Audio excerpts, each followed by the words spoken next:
Okay. Alright. Ready? Right. Okay. So why did you enroll in the war? Well, Carl, everybody was in the war.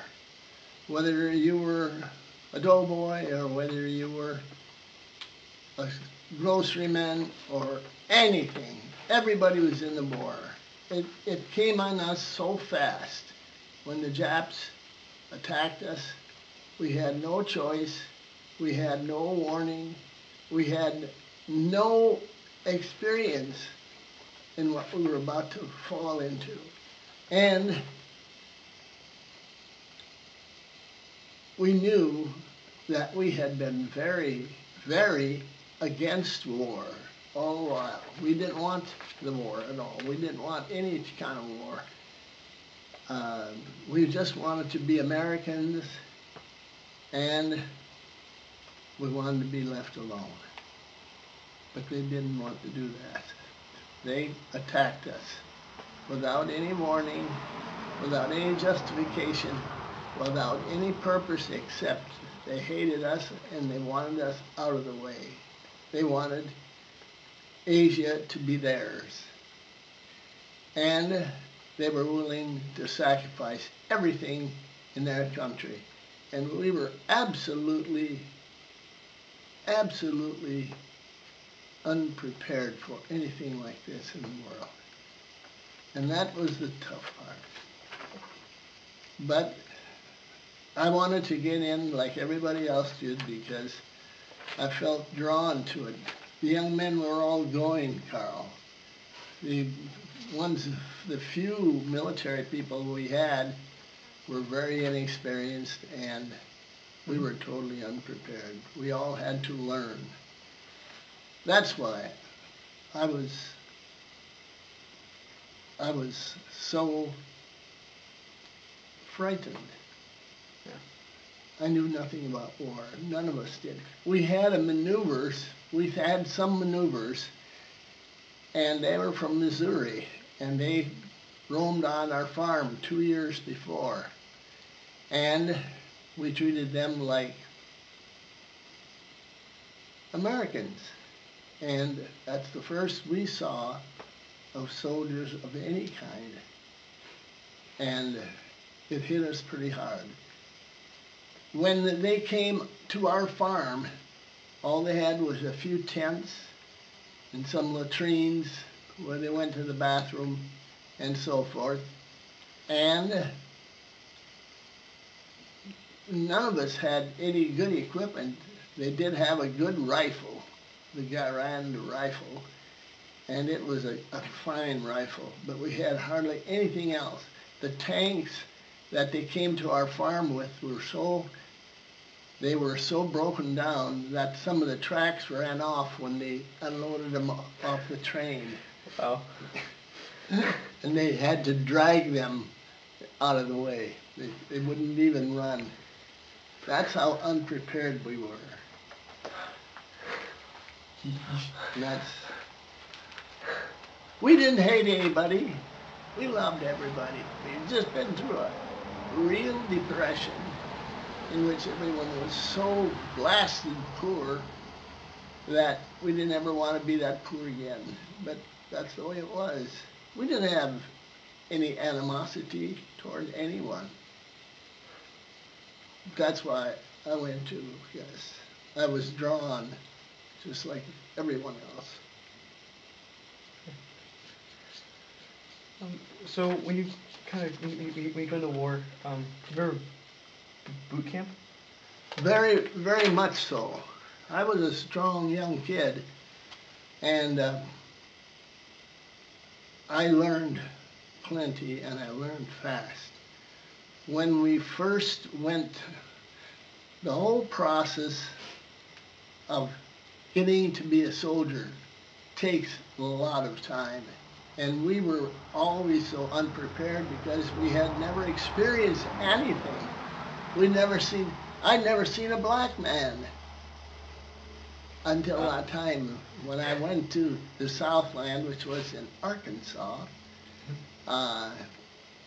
I saw the first Army camp for infantry, IRTC, Infantry Replacement Training Camp.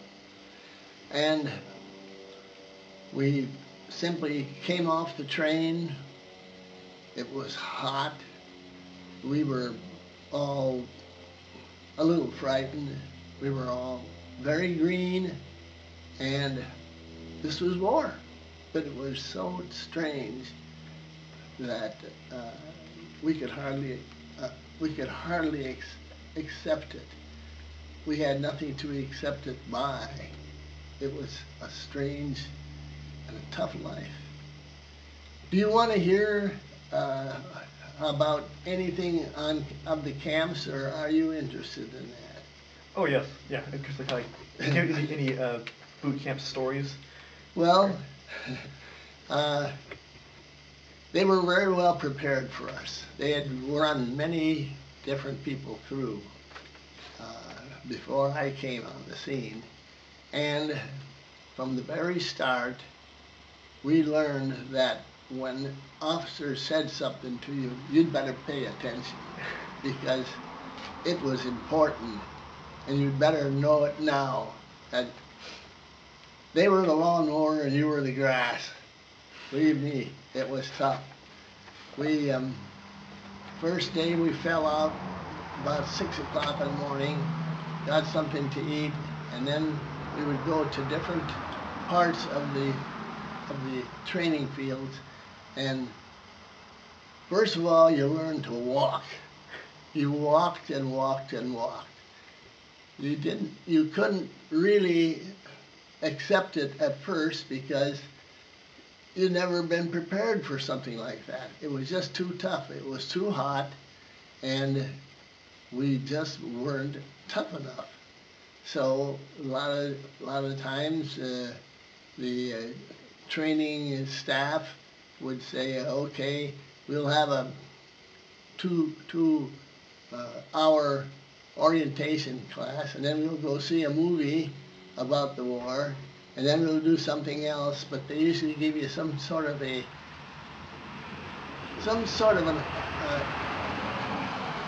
here's the worst. And it was usually pretty bad. We wound up going on 35-mile hikes, fast pace. To walk fast for 35 miles, we had to be plenty toughened, and it took time. But that was just the one thing. We were infantry. We had a rifle to carry. We had a machine gun somewhere in the company. We had a Browning automatic rifle somewhere in the company. We had a few mortars, all these things like bazookas, and we didn't know if they would work or if they wouldn't work, because they usually didn't work, because you can't kill a tank with a little pea shooter. They demand the best. Go ahead, Carl, and interrupt me, do whatever you want. Just tell me, ask me anything, I'll be glad to. Okay.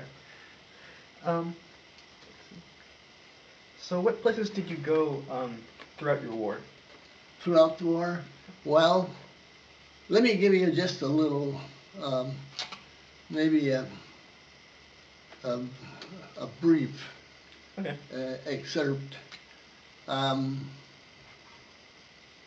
3-hour ride, train ride, 3-day train ride from where I came from, central Minnesota, brought me down to the training grounds in Arkansas. It was a very hot country. It was very dry. You were never allowed any more than just one canteen of water. They said, you make that last for the day.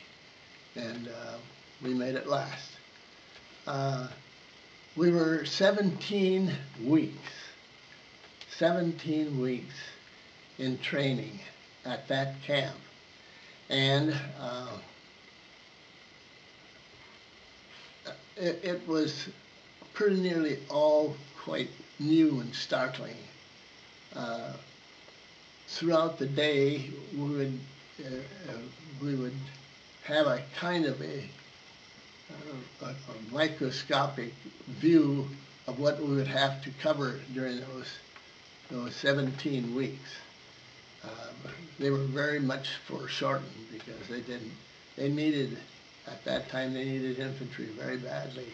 In the Vosges Mountains of France, where the Nazis had thrown their best and their last massive onslaughts against the Americans. When I was finished with my basic training, as they call, I stepped into my first airplane, and they were very interested in getting us to Europe. The Germans had pinned us down, and they didn't like it. It was in the mountains of eastern France.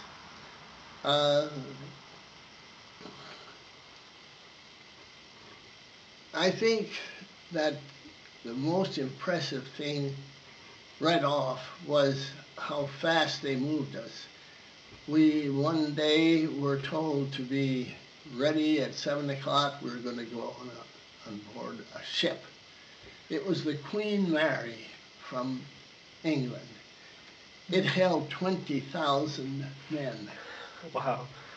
And it took almost 2 full days to load, with men literally running to the ships and being directed down in places for them.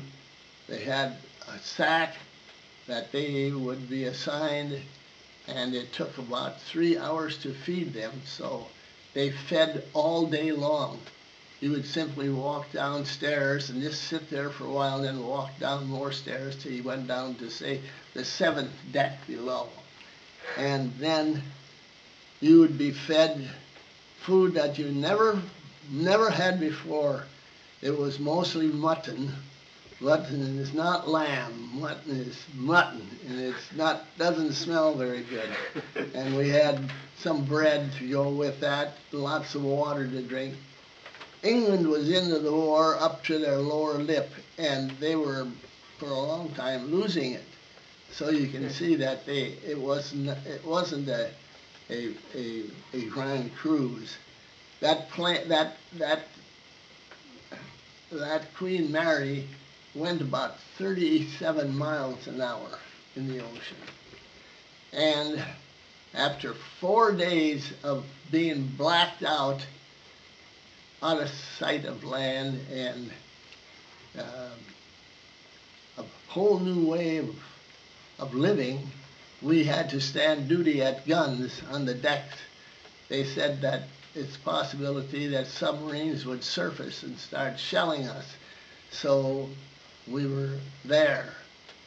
We knew nothing about but there was always some Englishmen who knew how to handle a cannon, and we never did see a submarine. The submarines were beat by 1944, and so that was our deliverance. We then, after we got to Scotland, early one morning we had a flight of fighter planes. The Spitfires of England flew over us and gave us a real thrill. And then we hit Glasgow, Scotland. We came off the ship, and we were put into what they call 40 and 8s. 40 and 8s were held 8 horses and 40 men. That's the way it was. They were pretty small, but that's what they called them, even from World War I. 40 and 8s. 8 horses, 40 men. Take your pick.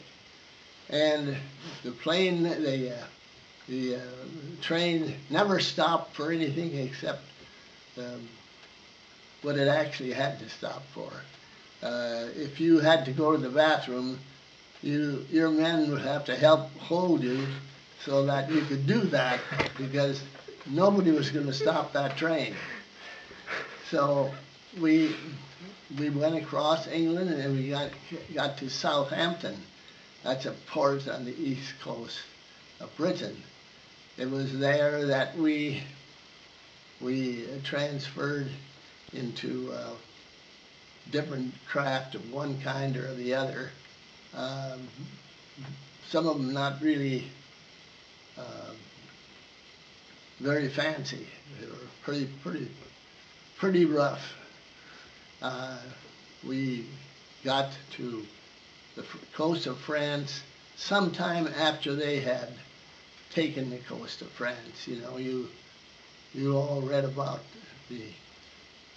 the marvelous landing that Eisenhower and the Americans made, and that it took, I believe, in advance of 10 or 15,000 men to establish the beachheads, and whoever got killed, got killed. The rest survived and pushed inland. That was not my time. I was after that time, so I don't want to give the idea that I was there at the Normandy landings. I was not. It was after that. But nonetheless, it was just as forbidding, and was still war all around us. So we, again, transferred back in these old ships of the old cargo railroad cars of France. France was badly beaten. The people were friendly. They were friendly in Scotland also, but the time was of the essence. So we just traveled through the countryside as fast as we could toward the front. That would be now in the Vosges Mountains of eastern France, where the Germans had us pinned down around Christmas time of 1944.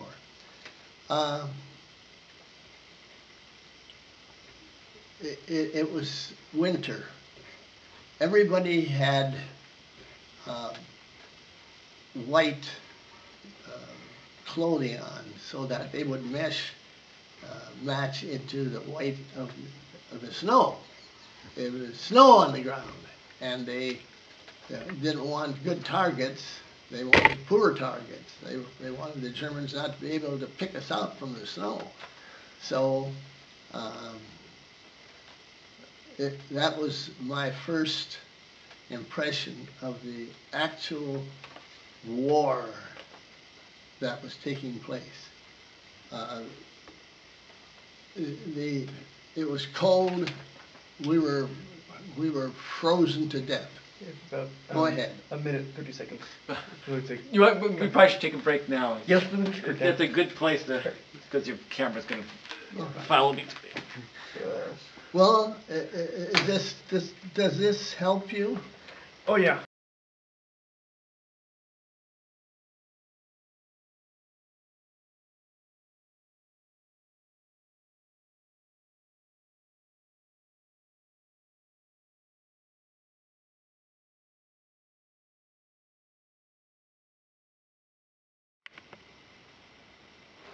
Swell. I found myself in the middle of winter in France, snow very high, total war everywhere. They had headlights, big lamps that lit up the night sky so that you could see everything all night long when it was dark. But they had this artificial moonlight so that the Germans would have a harder time slipping up on you. And they were very skillful. The first town that I came to, that I was assigned to as an infantryman, was a little town called Herlesheim, which would be in the very rich polar land of eastern France. They had grapes there and cattle and other things. But there was one thing that had happened just before we came. The Americans had come into Herlisheim. They hadn't seen any Germans. They thought they were safe. They made a big mistake. The whole division that occupied Herlisheim ran amok trying to find blankets to get warm with instead of thinking. Yeah. Maybe the Germans are closer than you think. As a matter of fact, that turned out. I was in the town and I saw there was dead Americans everywhere. There was heaps of them. There was windrows of them. There was nothing but dead soldiers with their white bed sheets on. And the Germans had attacked at 2 o'clock in the morning with tanks. Infantry cannot stand tanks. So the whole of the division simply went amok trying to escape. And the Germans were ready for them. They killed and killed and killed. It was such a terrible shock to me to see all the dead Americans there. And they were hanging in fences. They were on top of roofs. They were trying to run across the fields. I had one little friend from Mexico. He had been shot, and I said, "Where?" And he said, "Right here. You see this?" He had a German bullet right through his ear, right up against his head. And he said, "That's how close it was." He said, but they didn't know what to do. They just went amok. They were green troops. And so I was a witness to that. But as everything settled down, we went to patrolling, which we had to do. We had to patrol and find out where the Germans were so that we could point that out to them so the artillery could find them, that the infantry could find them, that patrols had to constantly search for. And this was how I spent my combat months in France, going out every night to try to find the Germans before they found us, and trying to destroy them with artillery, with our own artillery, with our own fighter pilots that dove in and cut them to pieces. It was a very terrible, gruesome time in my life. But in time, we could see that the Germans were losing the war. And finally, the stalemate ended in the war, in the Winter War, and it got warmer, and we could stand it. But we toughened up plenty. After that is a matter of searching out the Germans every way we could and capturing them. If they didn't surrender, of course, they took the consequences. But that's what I remember. Finally, the whole of the German army I saw fall to pieces, and they threw their guns away. They set fire to their tanks and set fire to their trucks and surrendered just the way they were. And we were told to be very careful because the Germans had a history of being able to fight when they pretended to be friendly. That wasn't true at all. The Germans were so tired of war, they were just absolutely wanted to surrender. They didn't want any more war. And so the whole country was overrun with German soldiers of every kind, and every one of them just simply wanted to get away and go back to the life they led earlier, before the war. And that was the beautiful part of my occupancy there in France. To see the country go back to peace again, see everybody pretending to be friends at least with one another, and they were very happy to surrender to us, because the Russians were not so easy on the Germans as we were. We hadn't been hardened like they were. So, yes, they didn't want to surrender to the Russians. They knew that the Russians had suffered terribly. They lost millions. We know that now.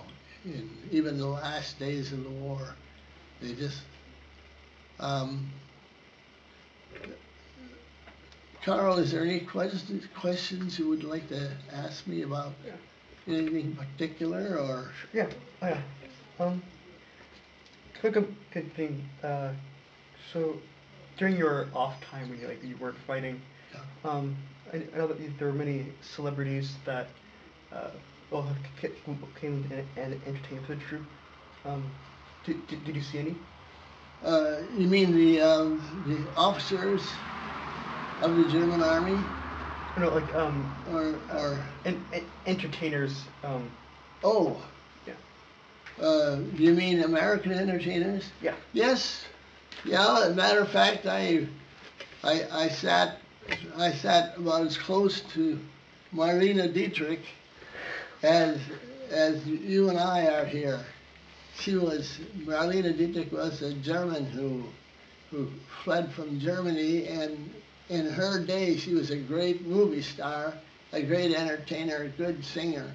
You probably don't know the name of Marlene Dietrich, but she was one who followed Bob Hope and Bing Crosby and all those celebrities all over Europe, and we were sitting in the rain in foxholes in the mud of the farmland in the middle of winter.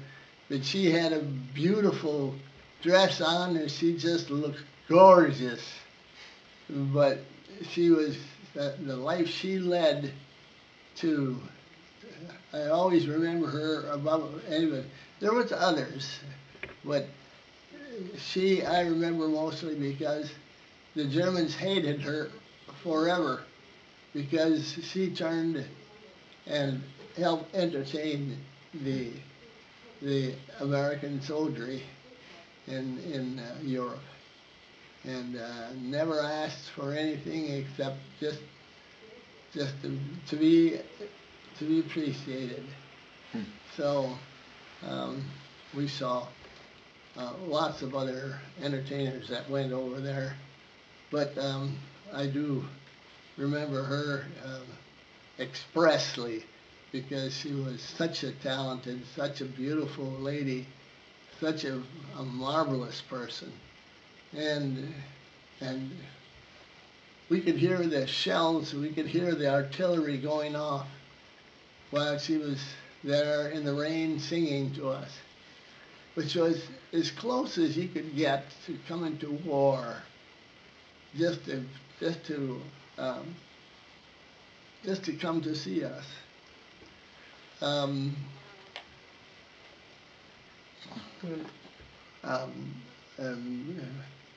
Go ahead. Okay. So what did you do during your off time or free time?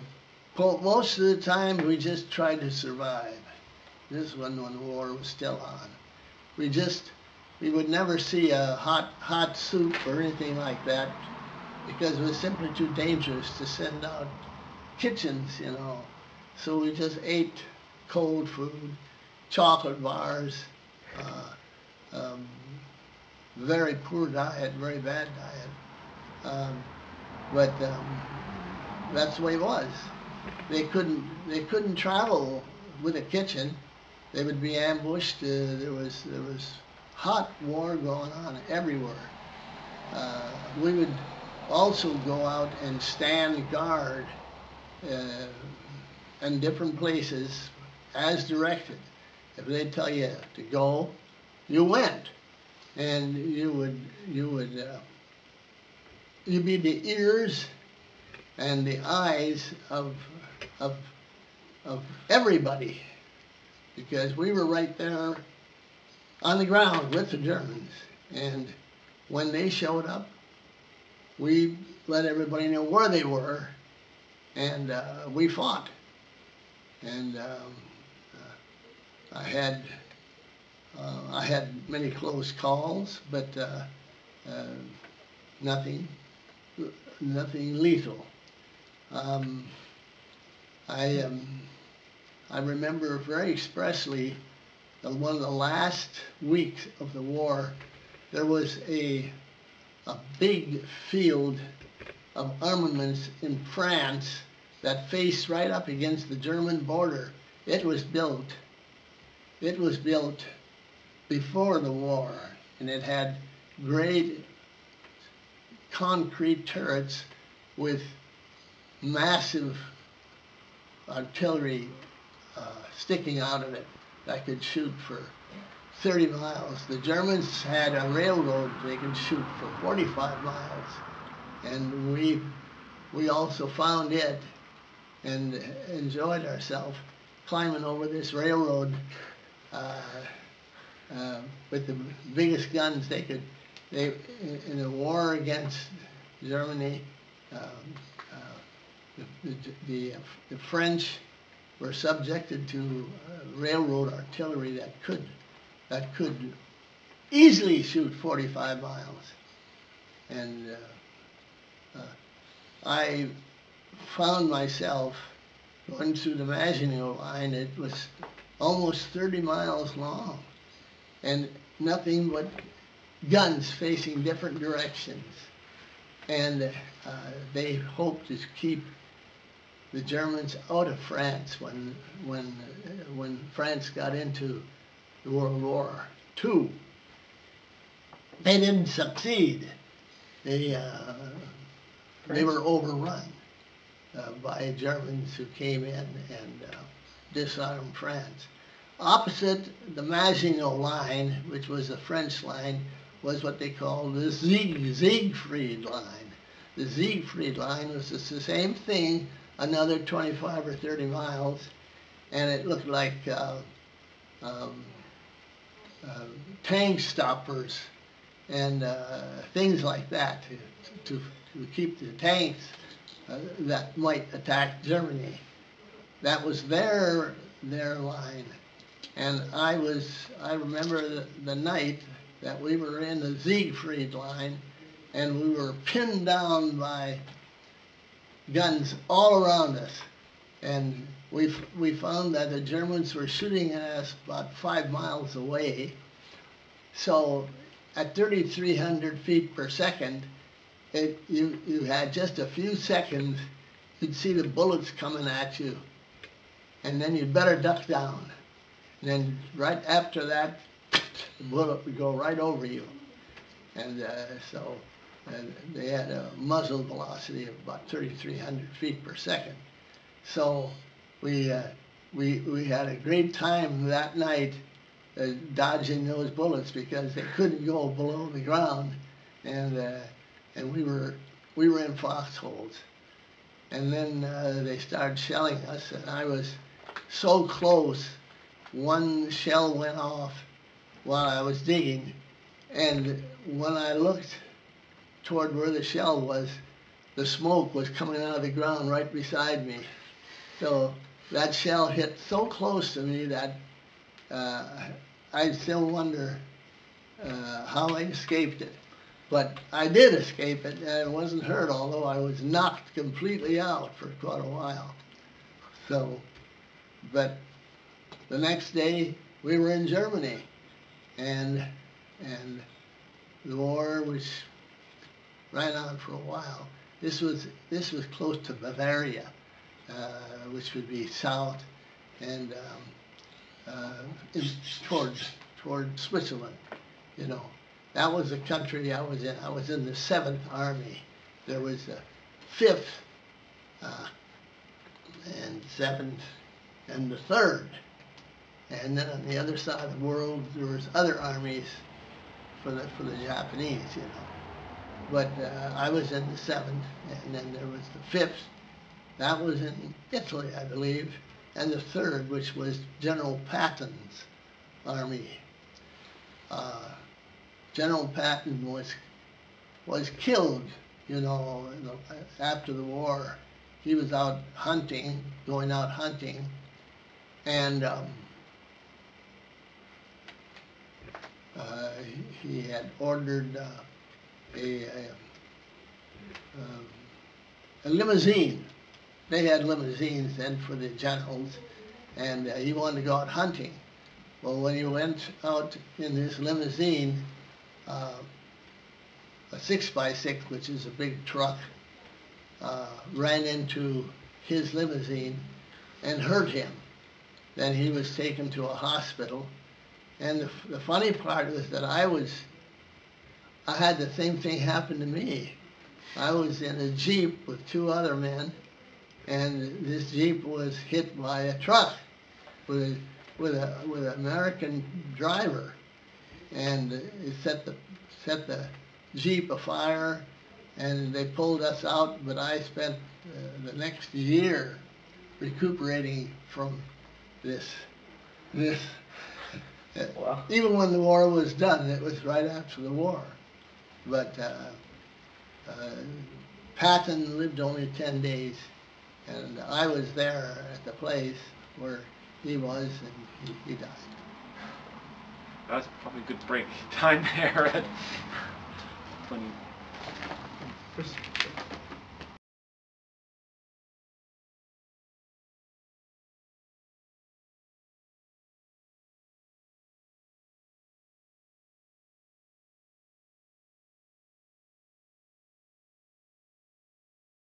Okay, now you can do it. Go for it.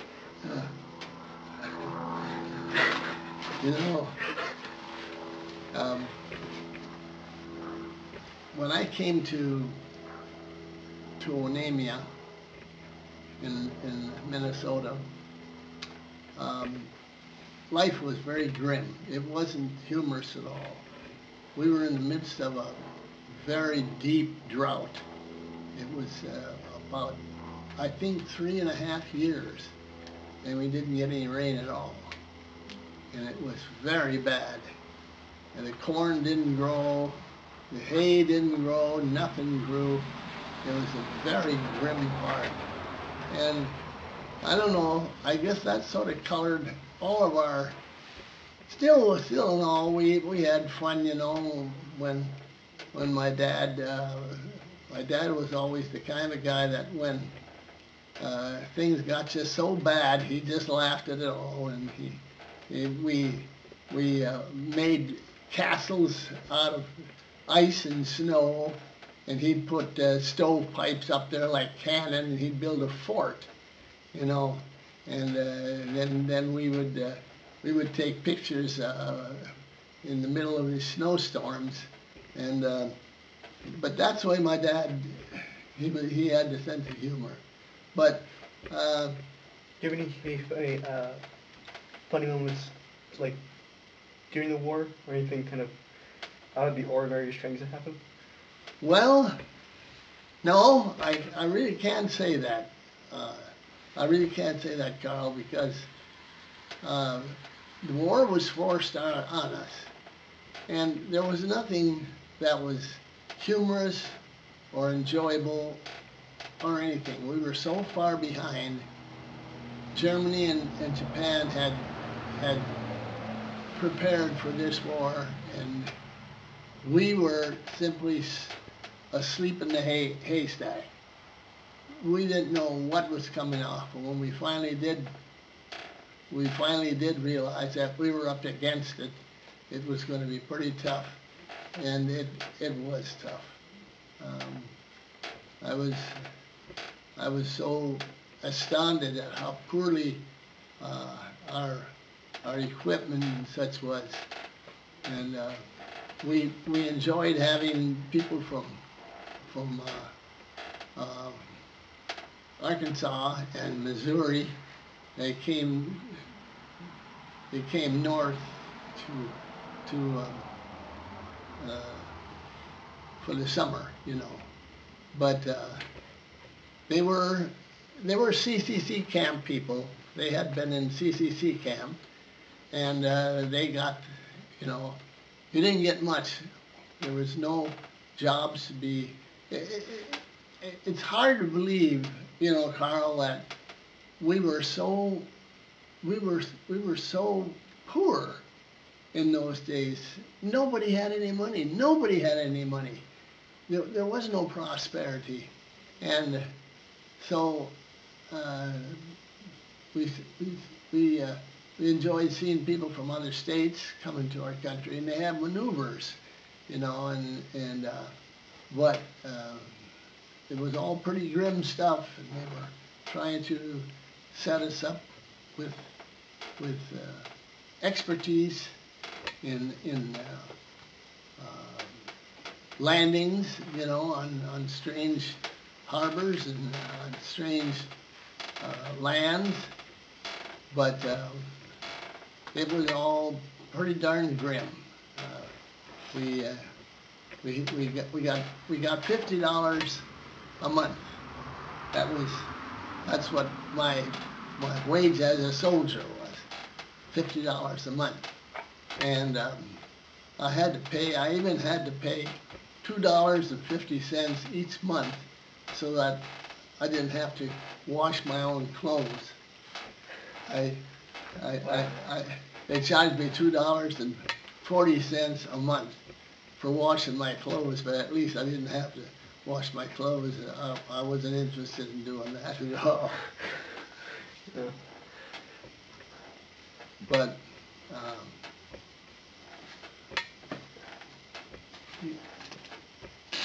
yeah, if there's anything that you know, I haven't really thought about anything at all in preparation for this, but still in all, You can go. You want to go to the next question? well, sure, anything. So, what gave you the most pride when you came back from the war? When coming back, well, you know, Carl, I was in Missouri, and near Little Rock, not Little Rock, but Fort Smith, Missouri, and I had been sent there from a hospital in Maryland, and I was still convalescing, you know. So I didn't have any money. I didn't have a car. I had very little to show for anything, but I got to thinking. In fact, I remember I wanted to go to for lack of something else, I wanted to go take in a softball game. So I did that, and I was in the bleachers, and they were having this softball game, and all of a sudden, my brain had a brainstorm. I said, what am I going to do with my life?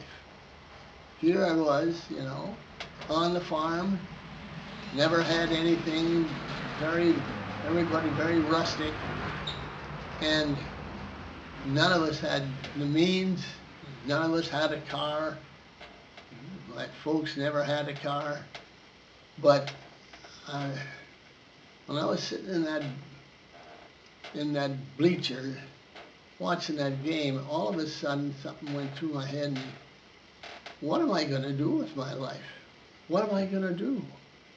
And so I went to the library and started perusing books on what do people do, what kind of, how do they prepare for life. It was way back in 1943, that's right. That was the last of my schooling, and I didn't know what I was going to do, so I got to reading about all the different possibilities, and I came to the conclusion maybe I was built to be a forester, and I'd never thought about it, but I always liked the woods, I always liked the greenery. So what does a forester do? Well, you have to study forestry in order to get a pretty good idea of what you have to be prepared for. And that was a kind of a revealing week for me, because I went to the library and I started reading about the different, how you prepare for a life of farming or building or maybe politics or all kinds of things. And but that was a kind of a revelation for me, and I determined that I would investigate as many different, possibilities as I could, because my dad and mother had never been educated except very early in their lives. And my dad was a milkman. He was a milkman. He went down to the cities selling milk in Holland, in the country of Holland. So none of us, of course, were attracted to that, but it's hard to say, really, when you haven't thought about things like that, what you might be, what might just work for you, for a person. So I just have one last question. Yeah. Were you glad you fought in the war? Was I glad that I fought in the war? Oh, there was no second choice. Everybody, when graduation came, within 2 weeks, everybody was out of high school. They all gone. They either wanted to go fly airplanes, or they wanted to get into the tank corps, or they wanted to go in the submarine service. They wanted to go in merchant marine. There was many options, but all of them had to do with the war. So there was no choice, in fact, for any of us. We knew that we had to get in that war. And so it was an ipso facto. There was no second choice at all. That was the only thing.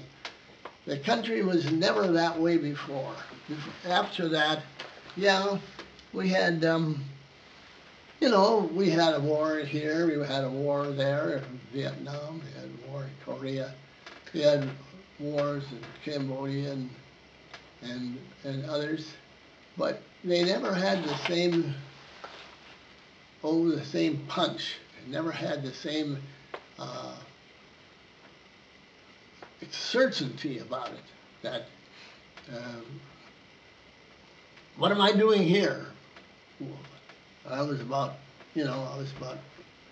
14, 13, everybody was going even then, but there was no doubt about it, that's where it lay. And so to say, well, were you satisfied? Of course, you're never completely satisfied because it never works out to quite. My brother Don, for instance, he enlisted in the Air Force, and they put him on well, they sent him to Guam in the Far East, and in communications, intercepting messages, you know, because there was still plenty going on in that after the war. And then, of course, I went to the South Pacific when I first went to work, and we did a lot of interesting things. I went to the South Pacific, and they were testing at that time nuclear weapons down there in the South Pacific until they decided they had enough of that stuff. So I did spend some years down there as a surveyor in the South Pacific, in Kwajalein Atoll and other very, well, Fiji and other places. We went out in boats, and we put on preparations for communications, telescopic equipment, radio telescopes, many of those things that had to be. We were in what they called the Nike Zeus anti-missile missile.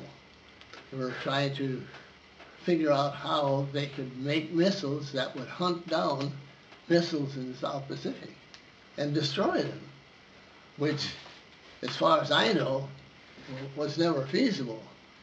It was finally just scuttled, because there's no way that in density, you can't get them all. You can't get hardly any of them, in fact. It's a very hard task to snoop out missiles, catch up with them, and destroy them. It was just simply beyond. So, but World War II, that was a very, very, it was so immediate to you. And you'd see your friends, and they'd show up in different uniforms, and they'd show up from, I remember some of them were in Washington, D.C., and some of them were in Australia, and in Vietnam, of course, and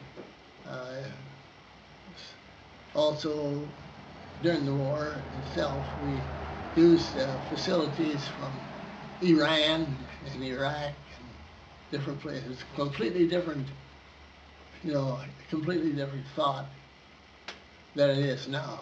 But we sent an awful lot of material right directly from America and to Tehran, which is the capital of Iran. And now we are sort of in a brush fire war with them all the time. But then we were hand in glove, and we funneled an amazing amount of materials of a lethal kind, and also clothing and fuel and food and everything else to our ally, Soviet Russia. And once we cleared it all into we built a very fine, top-notch airport there at the capital of Iran, and then directly from there we flew over to Soviet Russia, southern part around the Black Sea, and delivered it to them. So that was a roundabout way of doing it, but That's what we occupied our time with. And some of them went to China, you know, and conquered Japan and China, and in time when it all collapsed, Burma, all these different countries, we were there everywhere. We had to all encircled. So it was important. It was very important. Well, what can I say? I'm not. I gotta talk. I'm